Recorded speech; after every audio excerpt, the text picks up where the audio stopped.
सुख अपेक्षा ही दुख का कारण है। स्वामी अभेदानंद चिन्मय मिशन झांसी द्वारा आयोजित चिन्मय ज्ञान यज्ञ के अंतर्गत पूज्य स्वामी जी के सानिध्य में कार्यक्रम का शुभारंभ दीप प्रज्वलन से हुआ, जिसमें डॉक्टर अशोक सक्सेना, डॉक्टर प्रमोद गुलाटी, प्रेमलता गुप्ता, संजय पटवारी, किशोरी सरावगी, मुकेश गुप्ता, एमडी गुप्ता, आरके गुप्ता, सौरभ वाजपेयी, आशीष श्रीवास्तव, स्वाति अरोरा, रीना गिरी, शुगर सिंह, जानकी विश्वकर्मा, एसपी गुप्ता, मोहन सिंह, विमला देवी, राघवेंद्र एवं रजनी गुप्ता उपस्थित रहे। रामायण प्रवचन में स्वामी जी ने बताया कि जीवन की अधिकांश समस्याओं का मूल संबंधों में आसक्ति है, किंतु ईश्वर से संबंध सर्वोत्तम। जब साधक भक्ति में प्रवृत्त होता है और ईश्वर उसकी भक्ति को स्वीकार करते हैं, तब जीवन में भक्ति का रस उत्पन्न होता है। उन्होंने कहा कि भक्ति की यात्रा में पहले अनुराग से वैराग्य, फिर ज्ञान और अंततः त्याग का विकास होता है।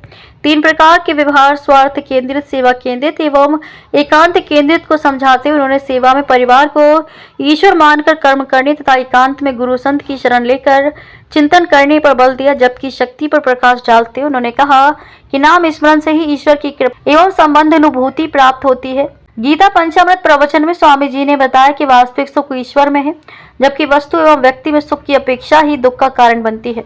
निष्काम कर्म का संदेश देते हुए उन्होंने कहा कि कर्म करते समय फल की इच्छा त्याग कर ईश्वर को प्रसन्न करने का भाव रखना चाहिए। अन्यथा को आवश्यक बताते हुए उन्होंने कहा कि पूर्ण समर्पण से ही ईश्वर की कृपा प्राप्त होती है। अंत में सचिव इंजीनियर मुकेश गुप्ता ने सभी से चिन्मय मिशन की लाइफ मेंबर सदस्यता हेतु विशेष शिविर में जोड़ने का आग्रह करते हुए आभार व्यक्त किया।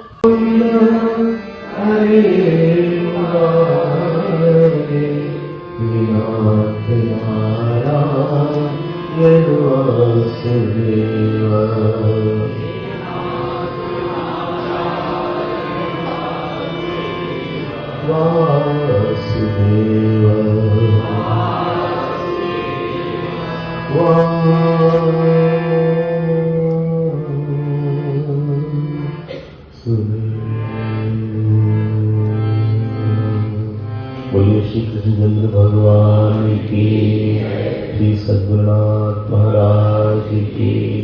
नमः पार्वती पते हर हर।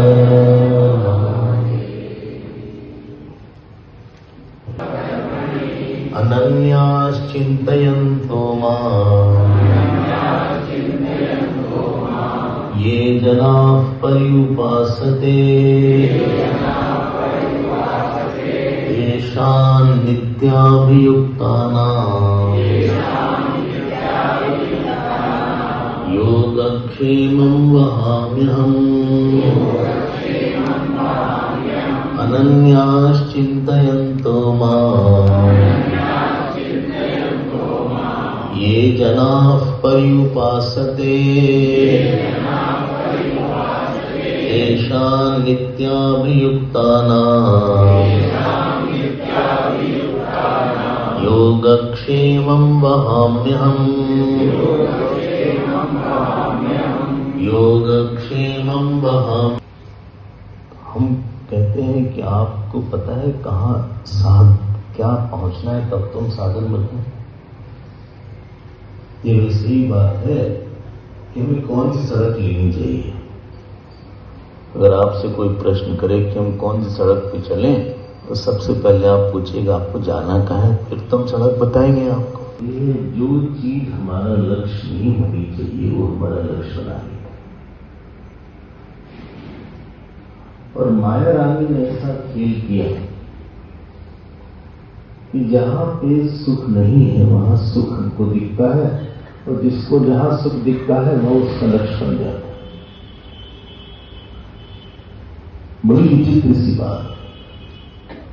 जैसे लाल रंग का गुलाब है, हम बोलते हैं ये गुलाब है, ये गेंदे का फूल है, ये घड़ी है, ये पुस्तक है, ये माइक है।